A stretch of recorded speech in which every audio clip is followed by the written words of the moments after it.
y aquí estamos de regreso, listos para pues este cierre con la tercera y última conferencia magistral que hemos preparado la Facultad de Medicina de la UNAM y el Instituto Global de Comunicación y Expresión Pública, titulada Vacunas y Bioética. Esta será impartida por la doctora Jennifer Incapié Sánchez. Ella es coordinadora del programa institucional Ética y Bioética de la Facultad de Medicina, profesora asociada de la Facultad de Medicina de la UNAM y responsable del campo de conocimiento de bioética del programa de maestría y doctorado en ciencias médicas, odontológicas y de la salud de la UNAM. Doctora en filosofía por la Universidad Iberoamericana de la Ciudad de México, tiene una maestría y licenciada en filosofía por la Universidad del Valle de Cali, en Colombia, miembro del comité asesor de la red de bioética de la UNESCO y miembro individual de la Federación Latinoamericana y del Caribe de Instituciones de Bioética y miembro también de la red iberoamericana de Derecho Sanitario. Doctora Jennifer Incapié, muchísimas gracias por estar esta mañana con nosotros y bueno, pues este espacio es todo tuyo. Muchísimas gracias, Enrique. Quiero darte las gracias por la apertura de este espacio y por la apertura para el diálogo bioético en torno a las vacunas. También quiero darle las gracias al Instituto Global de Comunicación y Expresión Pública y, por supuesto, al doctor Germán Fajardo Dolci. Pues el día de hoy quiero compartir con ustedes algunas reflexiones en torno a la bioética y posterior a ello hablaremos acerca de las vacunas en el contexto de COVID-19. Así que para ello, si me lo permiten, me gustaría presentarles algunas diapositivas y con ello guiar un poco el discurso. Para iniciar, traigo un pequeño chiste bioético, bastante académico, por cierto. Es el médico que creó a Frankenstein y dice, si es mi bioeticista, dile que no estoy.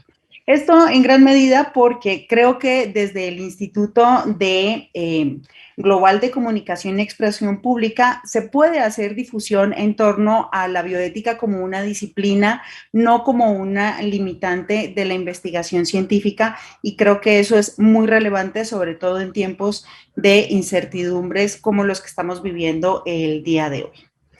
Voy a hacer una pequeña definición de la bioética, que se define como el estudio sistemático de la conducta humana en el ámbito de las ciencias de la vida y de la salud, analizado a la luz de los valores y principios morales.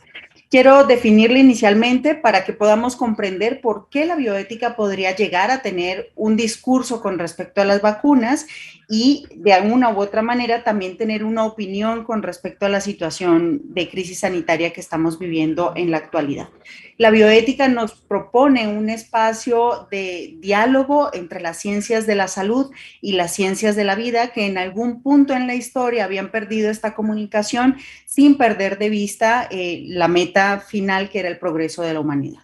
Sin embargo, desde ambas disciplinas se perdió de vista como el punto final, que era el progreso de la humanidad y no solo el progreso científico. Así que la bioética viene como una tercera disciplina para plantearse como un diálogo posible entre estas dos. Y esta contextualización la pueden encontrar en la Enciclopedia de Bioética. Vamos a hablar ahora acerca, muy rápidamente, del contexto histórico que le da fundamentación a la bioética. Inicialmente es el Código de Nuremberg, creado en 1947, la Declaración de los Derechos Humanos, el progreso biomédico, el Comité de Seattle, por supuesto, los casos de investigaciones no éticas y el informe Bell. Es una imagen del Comité Internacional de los Juicios de Nuremberg, en donde, entre otras cosas, se generó el concepto de crímenes de lesa humanidad, categorizando aquellas actitudes en contra de la humanidad que la afectaban o la transgredían de manera exacerbada. Además, aquí se judicializan a los médicos y científicos que participaron en la Alemania nazi, dando una definición bastante laxa acerca de la humanidad y de la dignidad humana, transgrediéndola de manera tajante. Ella es Eleanor Roosevelt, es la presidenta de la Comisión de los Derechos Humanos que crea la Declaración de los Derechos Humanos, y a partir de 1949, pues ella se va a volver como una gran defensora de los derechos humanos. Esta declaración, poniendo el derecho a la salud como un derecho fundamental, va a ser uno de los fundamentos de la creación de la bioética.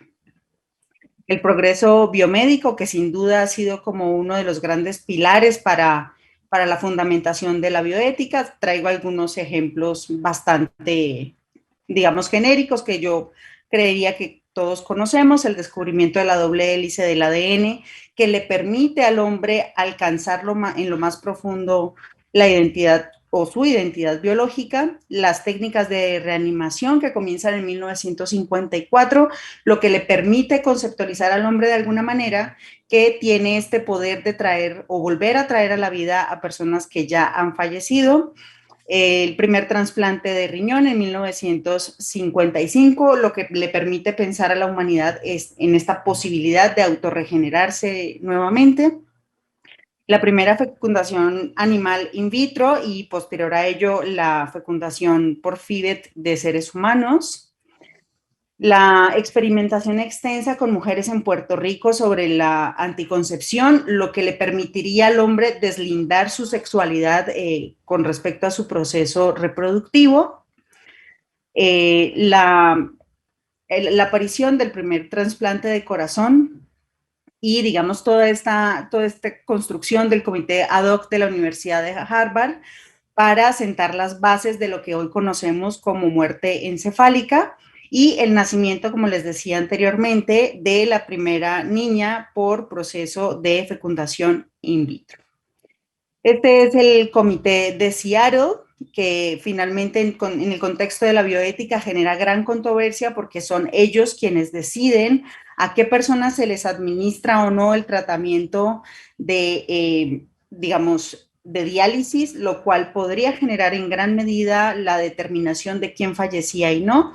Esto genera una controversia a nivel mundial porque se habla de un grupo multidisciplinario que tendría inferencias a nivel de la salud. Estos son imágenes del caso de Tuskegee, manifestado como uno de los casos de investigaciones no éticas más relevantes a nivel mundial, donde participan 600 sujetos de investigación, todos afrodescendientes, con el fin de rastrear la historia natural de la sífilis en pacientes negros. Es relevante este dato porque en 1929 ya se había publicado en la historia de la sífilis, pero en pacientes blancos. Y por último, pues la creación del informe Belmont, que es el informe creado por el Departamento de Salud, Educación y Bienestar de los Estados Unidos, titulado Principios éticos y pautas para la protección de los seres humanos en investigación. De aquí se desprenden los principios básicos de la bioética, mismos que nosotros conocemos también como principios de la ética médica, como la no maleficencia, la autonomía, la justicia. Ahora vamos a hablar un poco acerca del nacimiento de la bioética para conceptualizarla como una disciplina. Él es Van Rensselaer Potter. En 1970 él hace la publicación de Bioética, un puente hacia el futuro, y se genera cierta controversia porque hay quienes afirman que efectivamente es Potter quien conceptualiza la bioética primero, pero también está la publicación de Fritz Jarr que se hace en 1929, así que tendremos como dos puntos de nacimiento de la bioética. Sin embargo, la primera persona que habla del concepto como tal es Fritz Jarr, pero quien hace la primera publicación, digamos, en términos estrictos y en una revista de gran difusión, pues es el doctor Potter. Ahora les dejo una frase de Van Rensselaer Potter que me parece que es de suma relevancia para entender gran parte de lo que está sucediendo en nuestro entorno. Dice: los valores éticos ya no pueden ser separados de los hechos biológicos. Y esto lo encuentran en su texto Bioética, un puente hacia el futuro. Ahora hablemos un poco acerca de lo que nos está sucediendo, esta incertidumbre científica en torno al COVID-19.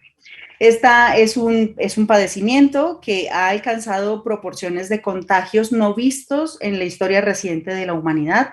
Tengamos presente que vivimos la pandemia de la H1N1 y también hemos tenido la pandemia del VIH que aún no hemos podido superar. Sin embargo, el nivel de contagio del COVID-19 pues es bastante amplio y digamos que su capacidad de esparcirse nos deja sin un referente histórico reciente. Así que esto nos exige hacer un cambio en el paradigma y la forma como nosotros y como los profesionales de la salud perciben la realidad y se les exige que presenten soluciones concretas. Esta es una imagen del Johns Hopkins Institute, donde por lo menos hasta el 22 de febrero, estaban reportando los casos de COVID-19, fallecimientos, contagios, etcétera, etcétera. Y esto nos permite a nosotros dar cuenta que efectivamente ningún estado, ninguna nación estaba preparada para la llegada de una pandemia de estas características. Es decir, hemos hecho a nivel político y a nivel social, hemos hecho inversiones en otro tipo de espacios, sin embargo, hemos dejado de lado la salud y hoy en día nos estamos dando cuenta que efectivamente la salud es el punto base para toda la sociedad. Así que ante una crisis sanitaria como la que nos presenta el COVID-19, el orden de la cotidianidad cambia y aquellas cosas que hemos pensado, que hemos digamos, predispuesto como más importantes, van a cambiar en orden de consideración. Y uno de esos elementos son los derechos fundamentales, que se ven disminuidos verbigracia el derecho al libre tránsito. Países como Argentina, como Colombia, que limitaron o han cerrado sus fronteras para el tránsito de sus ciudadanos o de personas extranjeras allí. También cambia la postura de la atención médica centrada en el paciente y su familia. Ahora, digamos, la meta momentánea de la medicina es el restablecimiento de la salud para la mayor cantidad de personas y pues esto cambia de alguna manera mucho de la atención médica que teníamos hasta el día de hoy.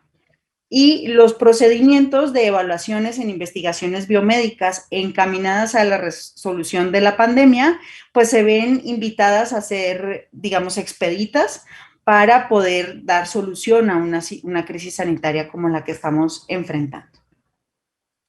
Para ello, organismos internacionales como la Organización Mundial para la Salud, la UNESCO, nos plantean principios elementales para considerar la generación de guías de asignación de recursos limitados en tiempos de pandemia, es decir, aquellos principios éticos que deberían regir la reflexión de la asignación de recursos limitados, llámese recursos limitados humanos, recursos económicos, material médico, material humano y demás. Y por supuesto, las vacunas de una u otra manera.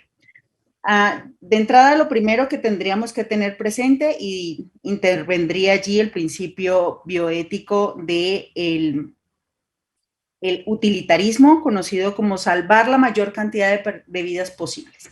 Aquí quiero detenerme un poco para poder explicarles que el utilitarismo ha sido mal concebido y pensado como que solo vamos a aceptar aquellas cosas que son fundamentales o que son más útiles. Sin embargo, esta teoría ética aplicada a la salud cambia y va a proponernos que es proporcionar el mayor bienestar para la mayor cantidad de personas.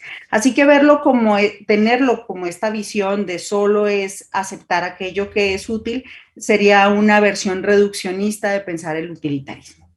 Además, nos proponen los organismos internacionales priorizar a quienes están en la primera línea de atención médica de la pandemia, respetar la dignidad del paciente y de su familia, en la medida de las posibilidades, tener un trato equitativo para todas y para todos, partir del principio de transparencia y de proporcionalidad terapéutica y, por supuesto, basarnos en el principio de responsabilidad.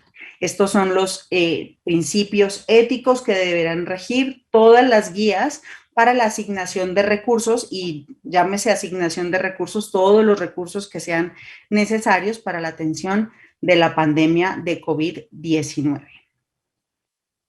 Traigo una pequeña lista de guías de triage o de asignación de recursos limitados que a nivel internacional han tenido cierto impacto. Es la guía italiana, la guía suiza, la guía que propone el New England Journal of Medicine, la que propone el estado de Minnesota, el estado de Texas, y varios otros elementos más. México en su momento también tuvo su propia guía de asignación de recursos limitados. Sin embargo, vale la pena mencionar que efectivamente generar una guía de estas características representa un reto bastante grande porque estamos hablando de la subjetividad humana. Eso por un lado. Y lo otro es porque resulta muy difícil no poder guiarnos con otras guías teniendo todos estos ejemplos que les estoy presentando actualmente, no guiarnos en uno de ellos. La problemática que se ha presentado no solamente en México, sino en otros países de Latinoamérica, es que esta generación de guías no ha atendido necesariamente las condiciones sanitarias de cada uno de los países que aparecen, digamos, presentando la necesidad. Estas son las guías éticas y bioéticas para atender la pandemia, que también sirven para, no solamente para atender, digamos, consideraciones clínicas, sino también para tener consideraciones en investigación biomédica que sirva para la resolución de la pandemia actual. Entonces tenemos, por ejemplo, la guía que nos ofrece la UNESCO, que son las consideraciones éticas desde una perspectiva global, la guía ética de Colorado, de Illinois, de Maryland, etcétera, etcétera. Aquí algunas imágenes de estas guías bioéticas y de algunas herramientas que sirven para que los profesionales de la salud puedan tomar decisiones al momento de asignar recursos limitados, en el contexto de la atención de la pandemia. Entonces tenemos el sistema Apache, el sistema SOFA, el sistema que propone la Universidad de Pittsburgh, la Universidad de Virginia, entre otros.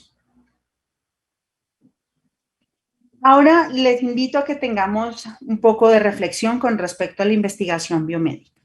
Es necesaria, es fundamental para poder generar conocimiento y soluciones a un problema sanitario como el que nos trae el COVID-19. Así que las características propias de la investigación clínica y su importancia deben estar basadas y fundamentadas en aspectos legales y éticos. Esto para poder tener investigación biomédica con seres humanos y no caer en errores como el que les acababa de presentar en el caso de Tuskegee, por ejemplo. Estos casos emblemáticos nos han permitido a nosotros tener la reflexión para poder hacer evaluaciones de los riesgos-beneficios, del beneficio que traiga para la humanidad la investigación biomédica, hacer uso adecuado del consentimiento informado, no como un formato que se diligencia y se firma, sino específicamente como un proceso de comunicación entre el investigador y el sujeto de investigación o entre el médico y su paciente, hacer una adecuada protección de los derechos de los pacientes y tomar en cuenta las leyes que regulen la investigación en el contexto de las ciencias de la salud. Esta información está tomada de la Academia Europea de Pacientes, que nos permite, digamos, tener una reflexión integral con respecto a la investigación biomédica y la participación de seres humanos en ella.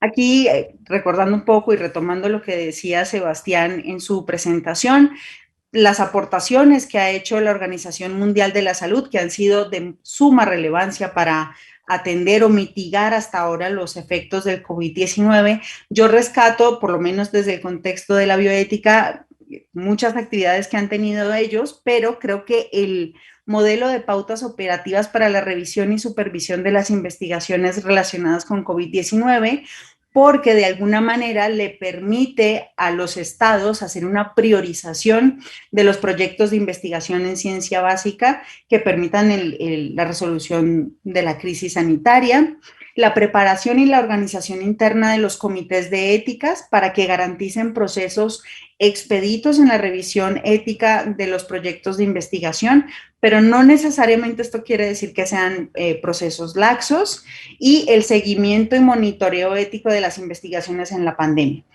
Para ello, creo que es pertinente que yo les mencione que las fases de la investigación clínica se pueden llegar a tardar aproximadamente 141 meses para que efectivamente un medicamento o una vacuna tenga aplicación en la sociedad.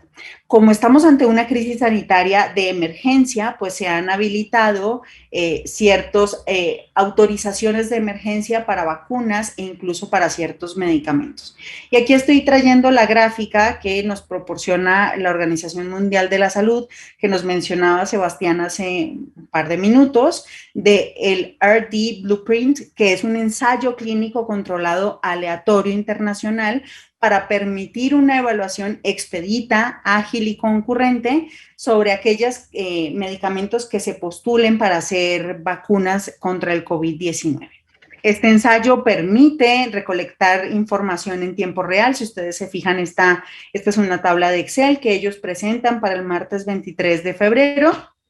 Esto, tal como nos lo decía Sebastián, quiere decir que hay un flujo de información, que la conceptualización de la investigación científica, digamos, y la información, el resguardo de la información científica como de manera exclusiva por parte de los investigadores, esto queda relegado porque lo que interesa ahora es el interés de la sociedad. Y en este contexto quiero compartir con ustedes la reflexión acerca de la importancia de la comunicación. Ya nos decía Sebastián que era importantísimo no caer en lo que se conoce como la infodemia, pero yo desde el contexto de la bioética sí quisiera mencionarles que la comunicación es la base para mantener a la sociedad bien informada, para que esté tranquila, para que tomen buenas decisiones y que esta comunicación no se quede solo elevado en el contexto de lo científico. El lenguaje científico es muy importante, pero la comunicación tiene el compromiso social de transmitir esta información a toda la sociedad.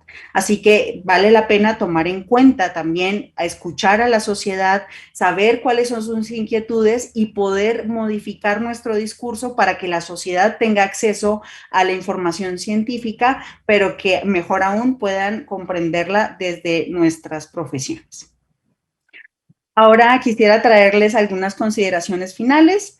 La primera es que la cooperación interdisciplinaria y la difusión de información adecuada y comprensible para la población son la base para la contención de una pandemia.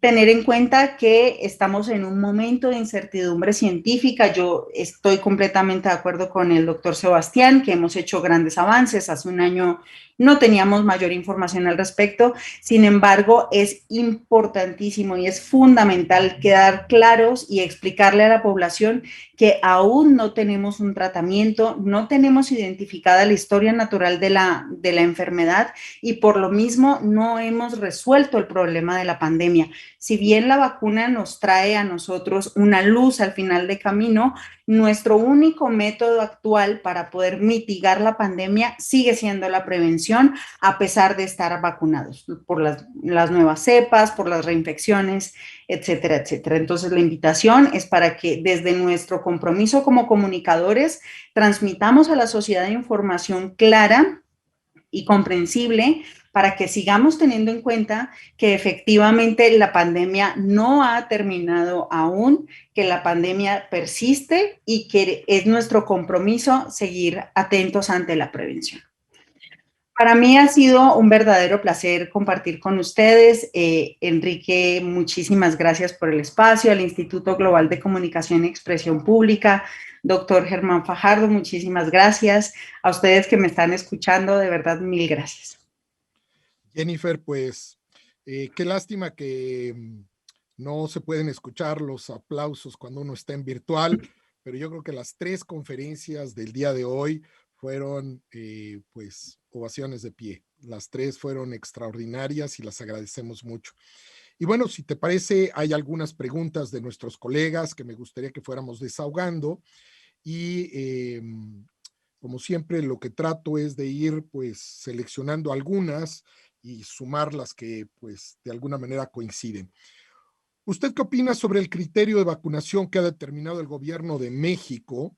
Esta historia de que primero las personas de la tercera edad, de 65 años en adelante, y que hoy en día todavía no se termina de vacunar a la primera línea de atención médica, quieren conocer su opinión acerca de este criterio de vacunación. Muchísimas gracias, Enrique. Yo creo que la verdad es desacertado, tal como se los mencionaba en una de las diapositivas. Una de las propuestas globales de atención de la pandemia es la maximización de los beneficios. Y en la medida en que los profesionales de la salud estén vacunados y tengan asegurada su propia salud, ellos van a poder maximizar el beneficio de la sociedad y cuidar a las personas vulnerables, a las personas de la tercera edad, etcétera, etcétera. Así que creo que lo primordial para los estados al día de hoy debería ser el cuidado y resguardo de la salud de los profesionales de la salud, particularmente aquellos especialistas que están en la atención, en la primera línea de atención a COVID-19 y posteriormente a todos aquellos profesionales que participan en el proceso del restablecimiento de la salud, desde el personal administrativo hasta el personal de limpieza, porque todos son una estructura fundamental para el resto de la sociedad. Totalmente de acuerdo. También te preguntan si identificas suficiente transparencia en la aplicación de las vacunas de México. Creo que eso es un tema bastante controversial, porque yo pienso que estos procesos nunca pueden ser totalmente transparentes, pero sí creo que nosotros como sociedad podemos pedirle al Estado que sea completamente claro con nosotros y nos explique la manera como está haciendo la distribución de las vacunas. Además, creo que faltar un poco de transparencia al respecto, creo que falta un poco de distribución justa y equitativa porque se está resguardando como en las grandes poblaciones, pero esto no quiere decir que el riesgo de contagio esté disminuido para otras poblaciones más pequeñas. Así que creo que no estoy tan convencida de todo el proceso de transparencia, pero no nos queda más de otra que esperar a que se haga una inmunización global y que suceda en algún momento. Te pregunta que de las guías éticas y bioéticas que nos has compartido, ¿cuál recomiendas leer para identificar procesos aplicables a México? Yo tengo una postura muy particular, Enrique, al respecto. Yo creo que nosotros como mexicanos o como latinoamericanos tenemos la capacidad de generar nuestro propio conocimiento. Las guías bioéticas internacionales funcionan muy bien para los sistemas sanitarios internacionales y para las condiciones epidemiológicas internacionales. Nosotros tenemos una condición muy particular, si ustedes revisan los datos, México tiene un 10% de mortalidad por contagio de COVID-19, mientras que otros países como Colombia por lo menos están reportando el 2.3%. Así que una guía de asignación de recursos de Colombia, pues no nos va a ser efectiva a nosotros, entre otras cosas porque la población no es la misma, la edad de nuestra población no es la misma. Creo que lo más importante es fijarnos acerca de cuáles son lo que queremos recuperar, qué es lo que queremos hacer con esa guía bioética y crear una propia que esté acorde a nuestro contexto social. Claro, por supuesto. Te preguntan también que si las pruebas humanas de las vacunas se autorizan en organizaciones mundiales, nacionales o es una combinación de ambas. Dependiendo del propósito de la investigación biomédica. Si es una investigación biomédica como la de las vacunas de COVID-19 que están intentando atacar un problema a nivel global, lo más adecuado es que sean instituciones internacionales a nivel mundial, pero que también tengan aterrizado en el contexto sanitario propio. Es por eso, por ejemplo, que hoy la FDA aprueba la vacuna de Janssen cuando ya había sido como aprobado por otros organismos internacionales, ¿no? Cuando ya son proyectos de investigación biomédica como muy localizados, que están atendiendo un problema muy puntual, muy específico, lo indicado es que sea de cada país la aprobación o cada comité de ética de cada país haga la aprobación. Excelente. Y bueno, por último, pues esta no es pregunta, pero alguien me anota aquí si el tema de prevención identificas que pues ya quedará como una instancia permanente. Definitivamente. Yo creo que esta pandemia nos ha permitido a nosotros ver diversas cosas. Lo más positivo de la humanidad y también lo más negativo. Nos ha permitido darnos cuenta que no estábamos preparados para una emergencia sanitaria de estas características y que nuestro autocuidado y la responsabilidad que tenemos con nosotros mismos era muy laxa. Así que creo que ya se va a quedar como algo instruido y creo que más aún vamos a ser conscientes de nuestro autocuidado, que es lo más importante. Pues doctora Jennifer Incapié Sánchez, te agradezco mucho a nombre de todos los periodistas que hoy se han dado cita en este taller de periodismo científico, alumnos, profesores, académicos y toda la comunidad que sigue al Instituto Global de Comunicación y Expresión Pública en estos ejercicios tan importantes. De verdad te agradecemos mucho, pues siempre enriquecedores tus conceptos y pues te deseamos que tengas un muy buen día. Muchas gracias, Enrique, a ti, a todos quienes me escuchan. Ha sido de verdad un verdadero placer poder compartir con ustedes estas reflexiones bioéticas. Ojalá puedan ustedes transmitir que la bioética no es una limitante de la investigación básica, sino que por el contrario la maximiza y la potencializa. Muchas gracias a ti y al Instituto por la invitación. Muchas gracias. Y bueno, pues vamos a ver la última cápsula que nos ha preparado José Raúl García Román para después pues llegar a la parte de la conclusión de este evento.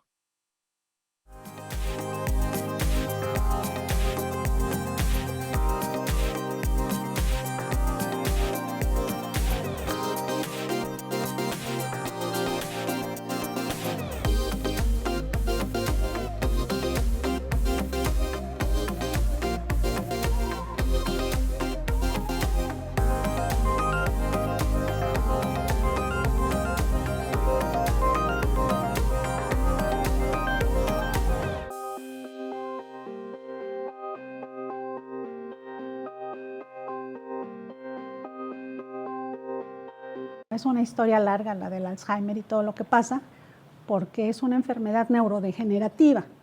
¿Sí? ¿Qué quiere decir esto? Que se va nuestro cerebro haciendo pequeñito, ¿sí? Se va encogiendo, debido a que se mueren las neuronas lentamente. De por sí, de que nacemos a que morimos, de manera natural nuestro cerebro se va haciendo más pequeño, se va encogiendo. El cáncer de mama es una enfermedad que afecta a cualquier nivel del organismo. Es una patología que se ve muy frecuente y tanto en cualquier ser humano, pero principalmente en las mujeres. No con ello quiero decir que al hombre no puede atacarlo, también puede darle cáncer de mama a un hombre. Siendo cáncer de mama el tumor maligno más frecuente, nosotros en México estamos diagnosticando cáncer en general, alrededor de 191,000 casos nuevos. La diabetes es un tema mundial, es una pandemia y que se caracteriza por aumento de los niveles de azúcar en sangre. Y la razón puede ser muchas. Una, las células especializadas no producen la insulina o la producen en menos cantidad o su utilización no se da y esto va a favorecer la elevación. Lo que vimos nosotros con el COVID. El paciente que tiene o hipertensión arterial o enfermedad del corazón, diabetes descontrolada, enfermedad renal, son pacientes que son más vulnerables a las complicaciones que ocasiona el COVID y otras enfermedades en general. Es importante considerar lo siguiente: de todos los pacientes que tienen COVID, aproximadamente el 20% tiene un problema en el corazón.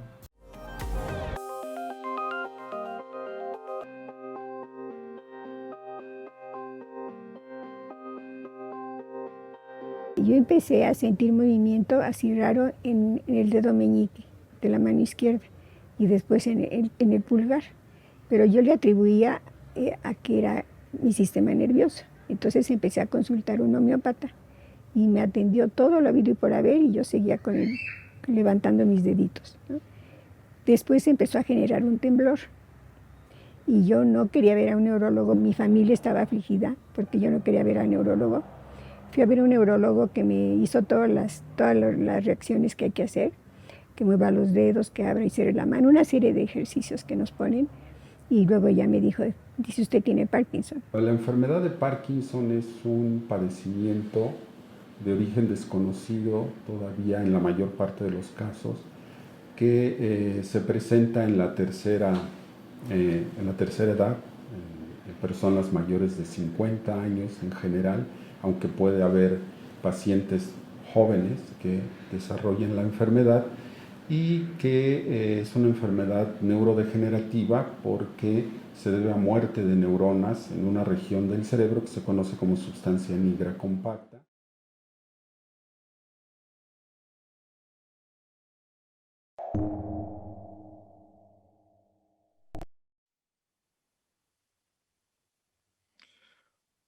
pues no me resta más que agradecer la presencia de todas las colegas y los periodistas que el día de hoy nos han acompañado, así como estudiantes, académicos, profesores, a nombre del Instituto Global de Comunicación y Expresión Pública, de la Facultad de Medicina y su director, don Germán Enrique Fajardo Dolci, de la Facultad de Derecho, de la Facultad de Ciencias, de la Fundación UNAM y por supuesto a nombre del rector de la Universidad Nacional Autónoma de México, el doctor Enrique Graue Vigers. También agradecerles a nombre de Pfizer México el hecho de que estén aquí con nosotros acompañándonos en este espacio de formación. Quiero decirles que se quedaron pues en cada una de las intervenciones preguntas sin responder por cuestiones de tiempo y las vamos a canalizar con cada uno de los ponentes para que de manera directa nos las puedan responder y de esta forma hacérselas llegar a todas y todos ustedes. Quiero agradecer a los periodistas de los países que hoy nos acompañan, que solamente enumeraré: Estados Unidos, Costa Rica, Bolivia, Argentina, Venezuela, España, Colombia, Panamá, Perú, El Salvador y por supuesto a la parte más nutrida de nuestro taller, nuestros colegas mexicanos. La próxima sesión está programada para el día 25 de marzo, así que pues los mantendremos informados con los datos previos, con el programa previo, pero para que desde el día de hoy pues puedan poner ahí en su agenda el 25 de marzo a partir de las 9:30 de la mañana. Una vez más, muchísimas gracias y que tengan muy buen día.